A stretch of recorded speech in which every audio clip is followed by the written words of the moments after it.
Just in time to save your Thanksgiving dinner from turning into a war zone, FMC Fast Chats with renowned expert Peter T. Coleman, author of The Way Out, Overcoming Toxic Polarization. Take a listen and be in the know in 30-ish minutes. FMC Fast Chat takes you inside the news so you can be in the know in 30 minutes. Hosted by Fair Media Council CEO and Executive Director Jackie Clement, Fast Chat features notables in news, media, and business.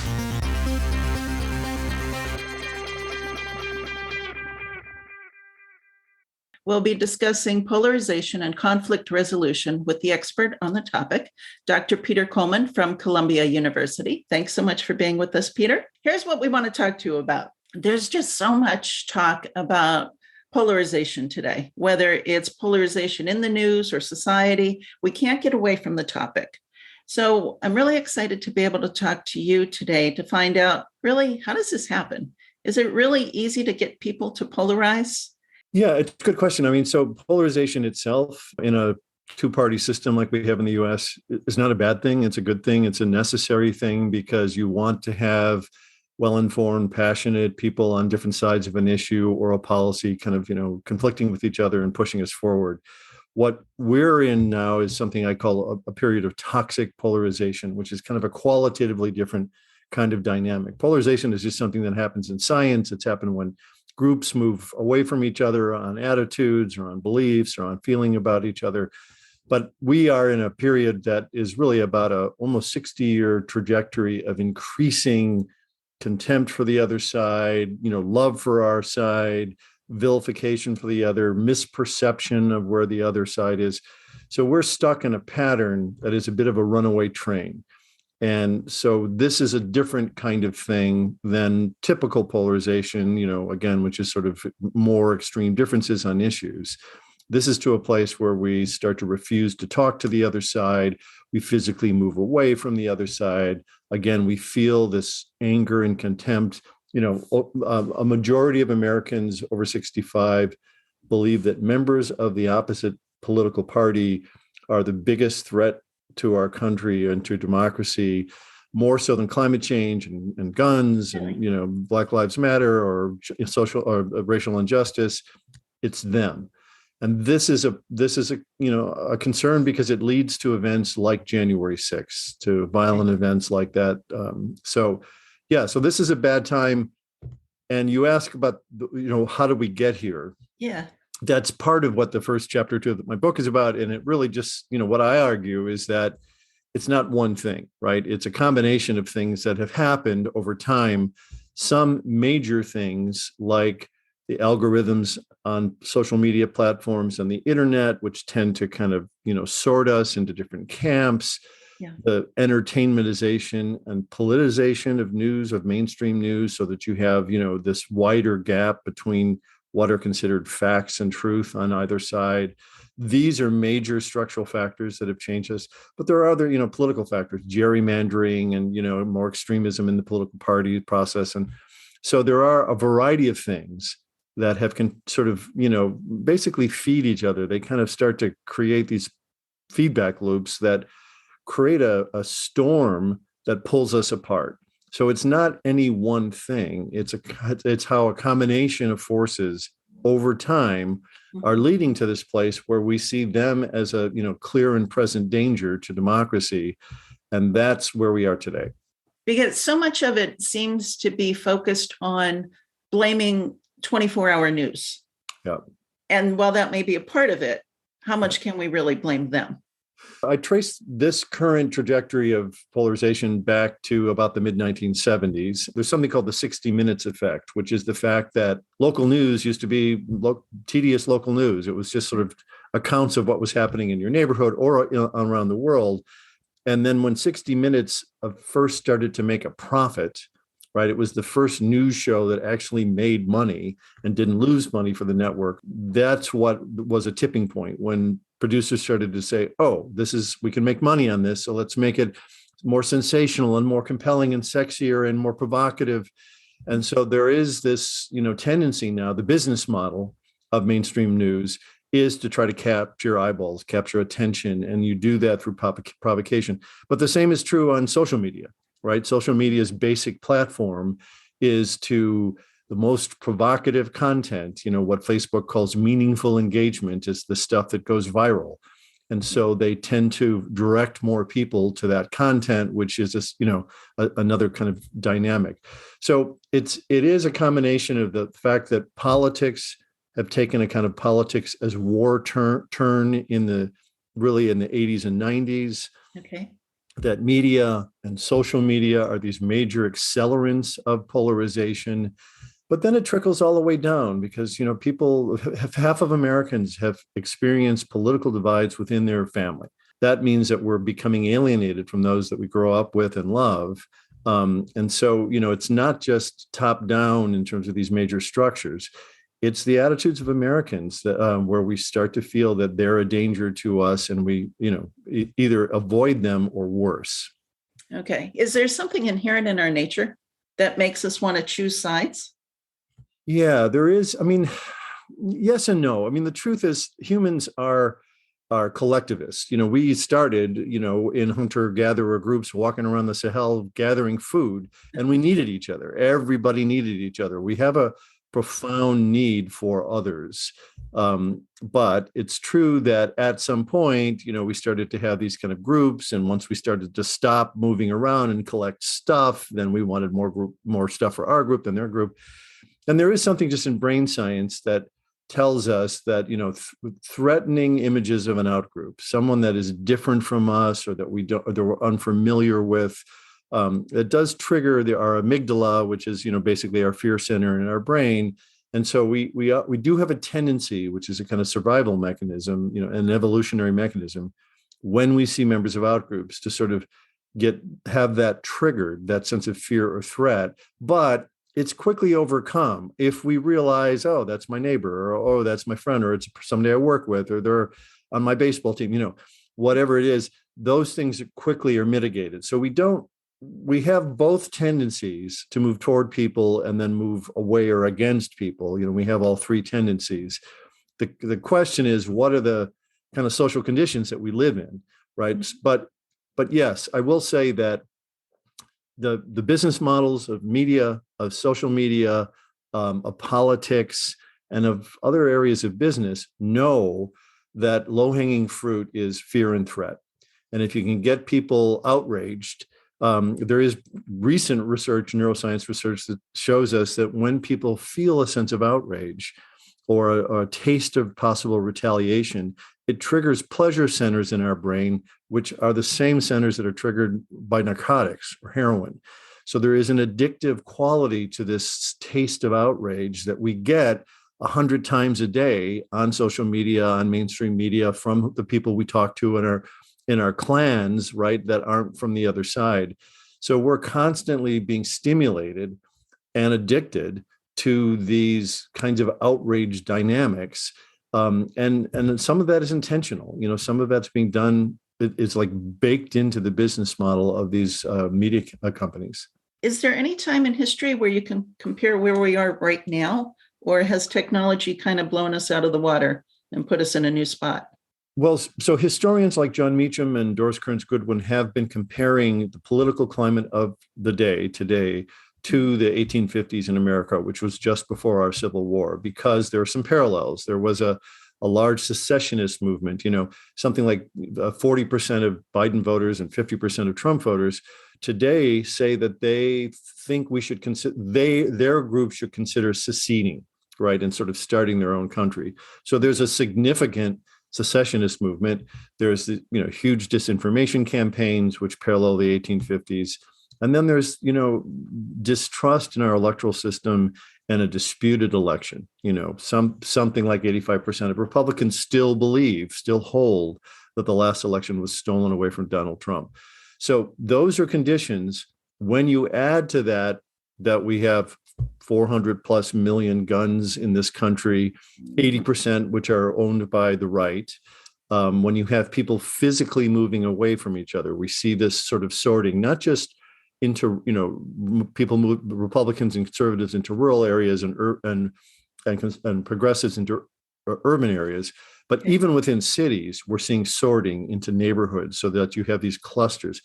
And that's what research has shown us is a recipe for violence.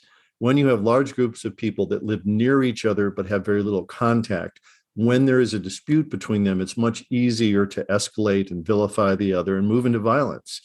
So, yes, the Civil War was bad. Mm-hmm. America has had bad patches before, but you have to today add on these layers of media and social media, which are accelerants of this kind of psychoses that we're in, these, parallel universes that we live in. And so in some ways we parallel the 1850s, in other ways it's worse. Do you see any kind of plateau happening anytime soon? When do we get to the tipping point here? Yeah, well, that's a great question. That's the $1 million question. I think that, what I was surprised by, many of us have been surprised by, is the fact that COVID wasn't that COVID didn't unite us. There's a idea in peace studies, which is something called disaster diplomacy. When you have, ethnic groups that are at war and then a tsunami wipes out their region, oftentimes they put down their arms and they help rebuild, and it starts a different kind of dynamic. So you would think that COVID, the pandemic, that the economic downturn associated with it, that other kinds of crises that we've faced, the wildfires in the West, that these things would unite communities, but they're oftentimes now politically weaponized and they're used to further divide us. So, that's a foreboding fact, because it's the things that tend to divide are another enemy, a greater enemy, particularly when there's so much division. But we're not seeing these, biological events or these natural events as bigger than our own internal divisions. We're using them as sort of evidence that the other side is evil or wrong or trying to harm us. So, yeah. So and of course, January 6th likely should have been a tipping point where people were like, okay, but you even see members of Congress that were there that day whose lives were threatened, kind of, regroup and say, nope, it's not, it wasn't a problem, nothing to see here, So it is almost psychotic that level of threat is disregarded for political gain. So I think we're, hopefully nearing a tipping point. It may have to get worse before it gets better, but it's hard to know what that looks like. There are scenarios that people like Robert Keegan have been painting about the next election, whatever happens, being contested by armed groups. So, that would be horrible. It would be horrible for our economy. It would be horrible for, human life and misery. It would be horrible. And once you tip into violence at that level, it's much, much more difficult to put things back together. So that's one of the reasons I wrote this book. That's one of the reasons I'm talking to the media constantly, is because I feel like, Doris Kearns Goodwin and John Meacham are not alarmists. They're, actually reasonable people that understand history. They're alarmed. And I think we should be alarmed.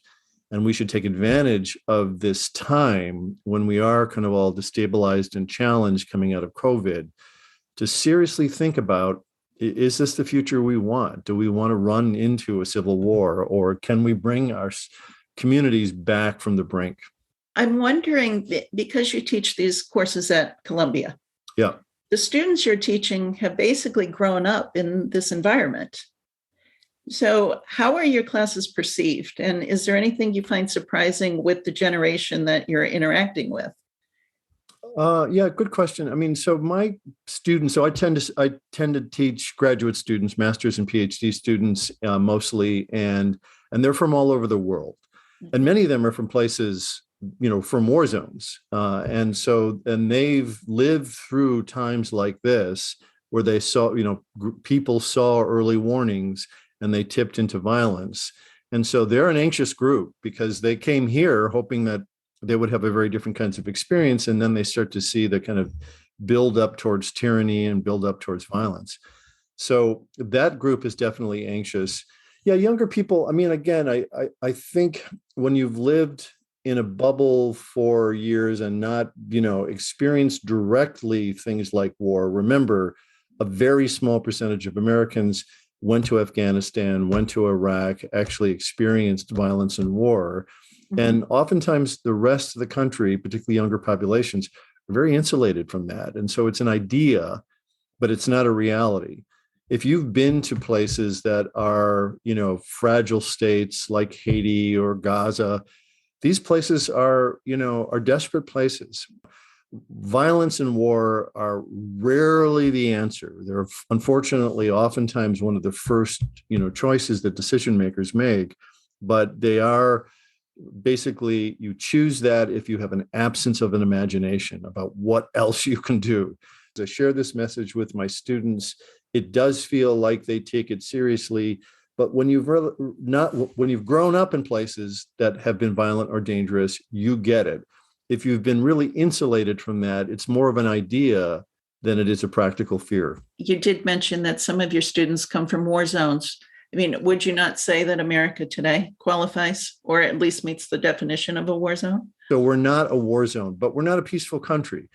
There are indices that measure, levels of peacefulness, whether you're internally peaceful or you're peaceful internationally.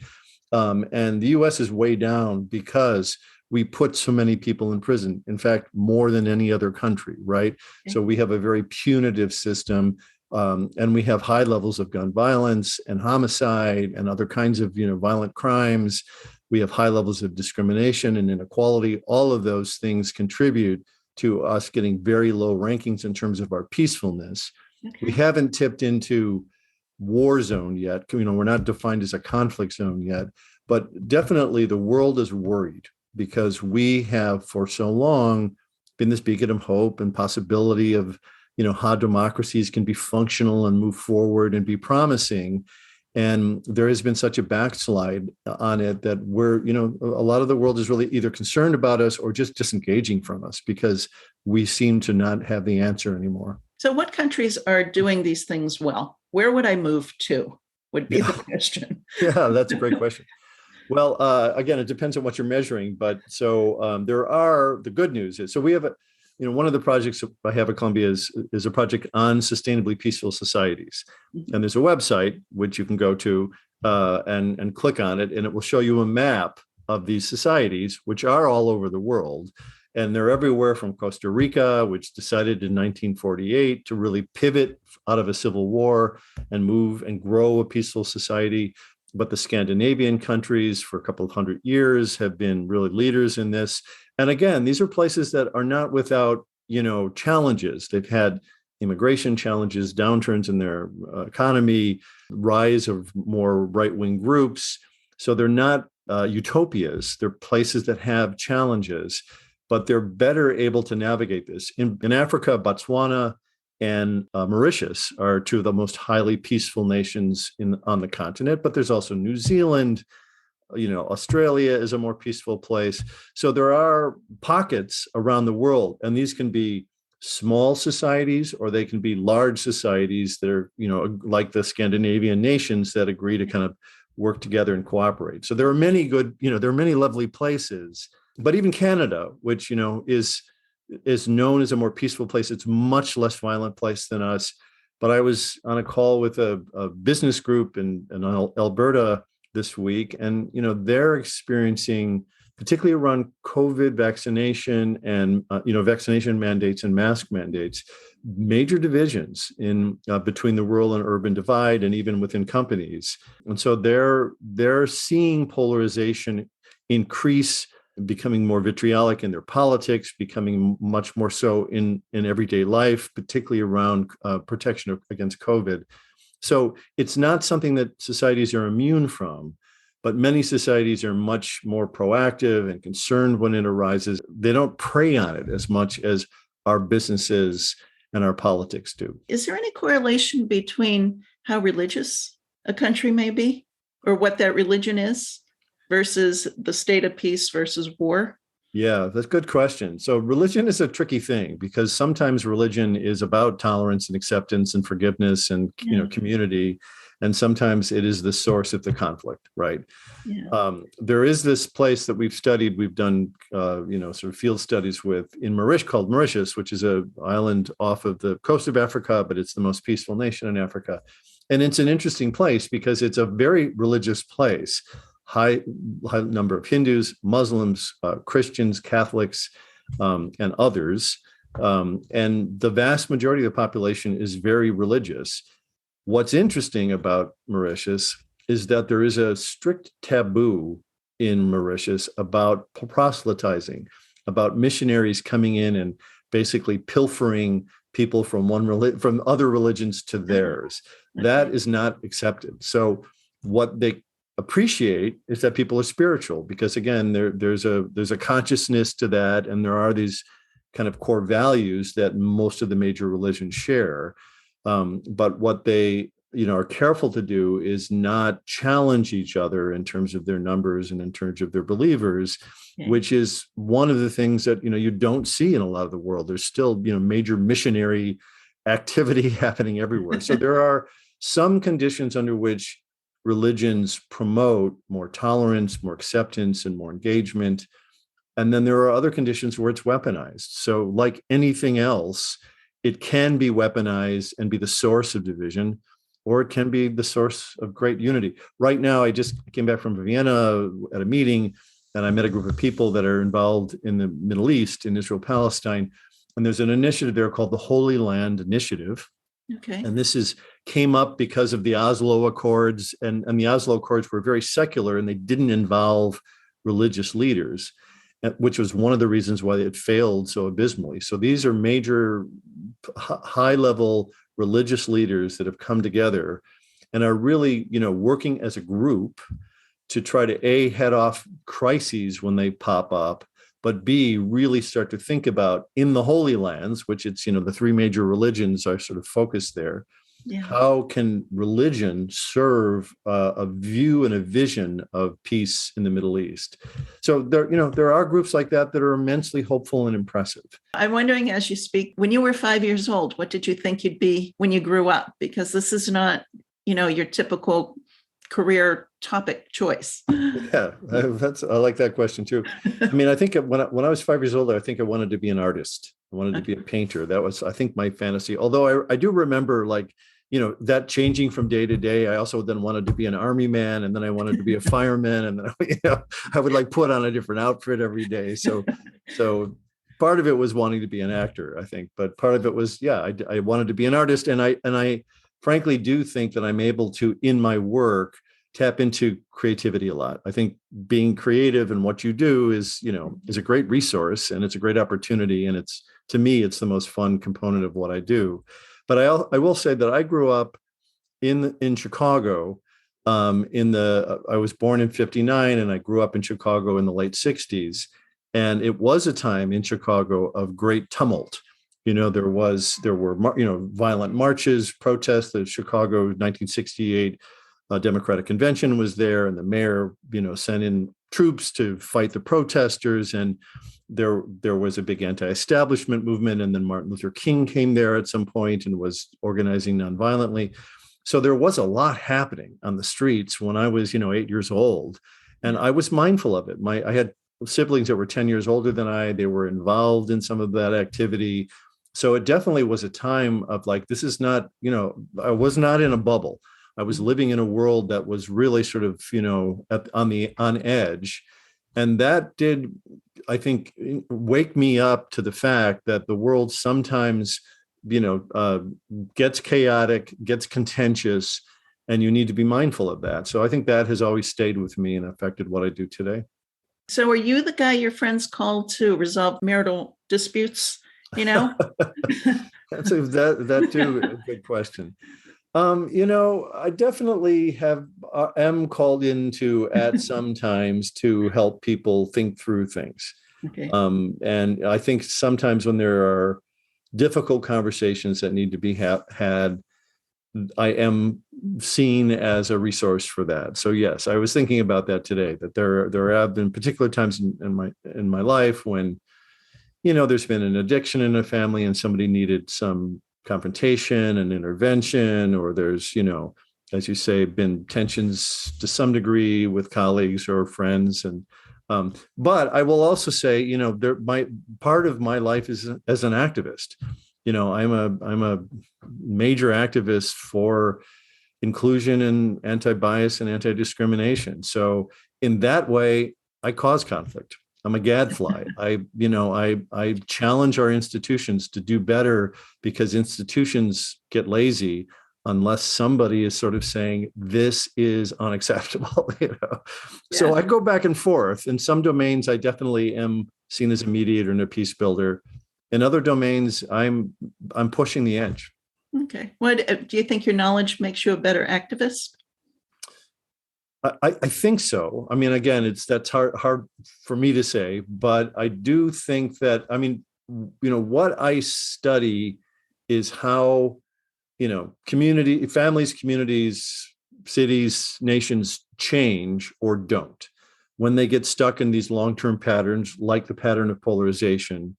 But also we study societies that are deeply divided and or violent, and then radically change, like Costa Rica did in 1948, came out of a bloody civil war and said, enough, we don't want this anymore. We're going to choose a very different path. And those cases are really interesting to me, because it does show that you're not, destined for violence and destined for protracted violence, but there are communities, nations that have come out of those times and pivoted. So we study those. And part of what I think about is how do systems either stabilize or how do they change? So we study long-term divided societies and when they change, and we study sustainably peaceful societies that are robust and resilient and somehow are able to maintain that. I'm interested in both. And so my knowledge of change, social change, when it does happen, when it doesn't happen, definitely, I think, contributes to my work as an activist. So what is it that you think needs to happen to get America out of this toxic period? How will that change? Well, so the good news that I talk about in the book is that, there are 2 or 3 conditions that help societies change. One is that you need to have a lot of miserable people. You need to have an exhausted group in the middle that is fed up, doesn't want the dysfunction anymore, doesn't want the fight anymore, really wants to figure out another way.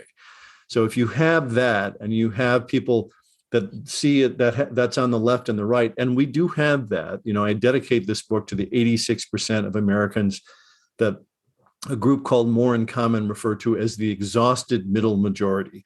We're just done with the vitriol and the dysfunction and the stalemates. It's like, come on, America, let's go, And so that group, I think, is ready for some kind of change.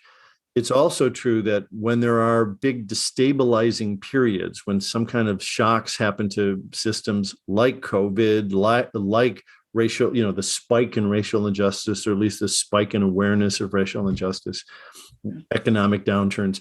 At times like this, when people and families and communities are destabilized, it is a ripe time for people to make new decisions. So we see this, there are 5 million people a month that are choosing to change careers, saying, I don't want this work anymore. I want to do something either more meaningful or more lucrative, whatever, but really stopping and asking themselves that question. And this has been happening for months. So there is a time of instability, which can be an opportune time to re-examine our assumptions.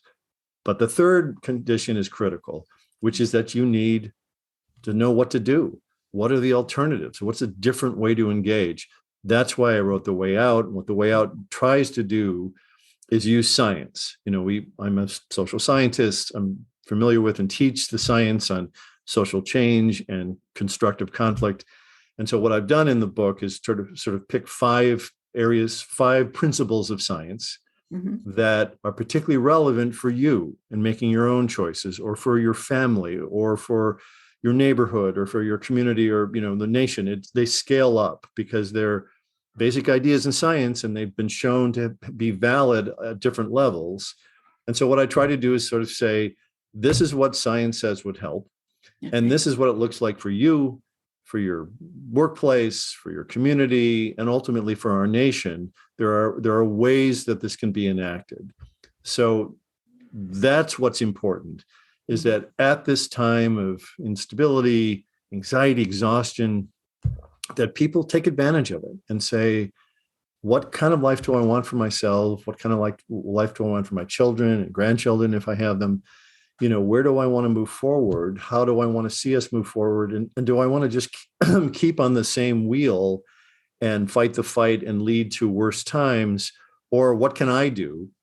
And who also are the groups that are doing this? This is an important thing I talk about in the book, is because the pattern we're on is similar to an addiction. It is a biopsychosocial structural problem. Okay. It's within my neurological structures about what information I process and don't process. It's in my psychology and my attitudes. It's in my networks of relationships, the people I do talk to all the time and the people I never talk to. It's in the social media. It's in other media. It scales up. So this is a problem that's bigger than us. Okay. And so it's difficult when you're an addict, or it's difficult when you're stuck in a pattern like this, for you just to say, okay, I'm done.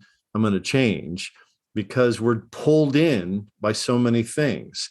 So one of the things I recommend is that you find other people in your family, in your workplace community, that are also exhausted and also looking for a pivot.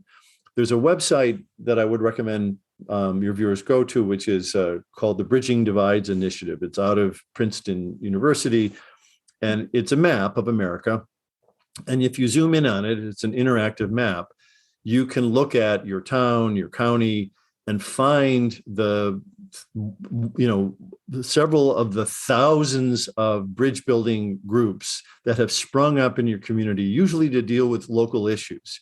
Okay. It might be race relations, it might be political divisions, it might be ethnic divisions of other types. But there are thousands of these groups across the country that are at the community level, as well as groups in journalism and groups around environmental issues in government.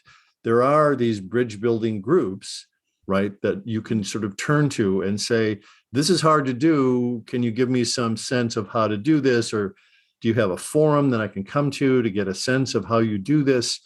That's, I think, a really useful step for most people that feel like overwhelmed by this is too hard. On that note, yeah, we need to wrap up, but yeah, with Thanksgiving coming up, it seems to be turning into the holiday people fear the most, because it means getting together with people around a table, yeah, and you have to talk about something.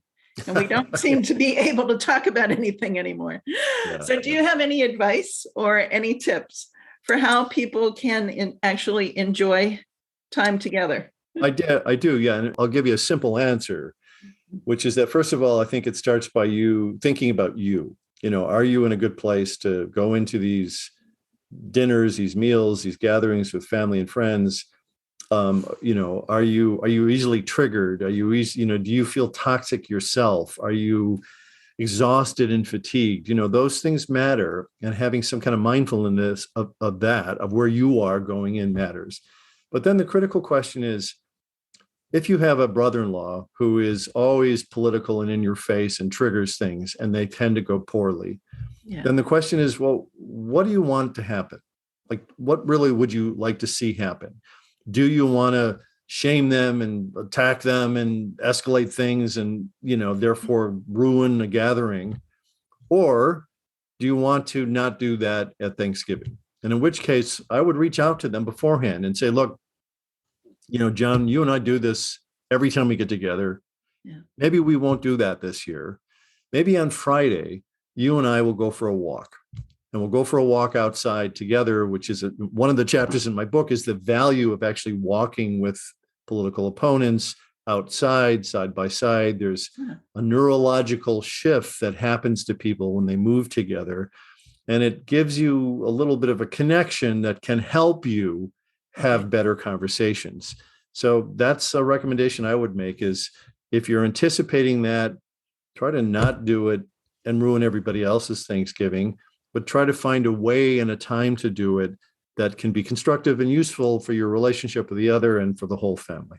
The Fair Media Council is a 501c3 nonprofit organization advocating for quality news and working to create a media-savvy society. For more information about the Fair Media Council and upcoming Fast Chat shows, check out fairmediacouncil.org.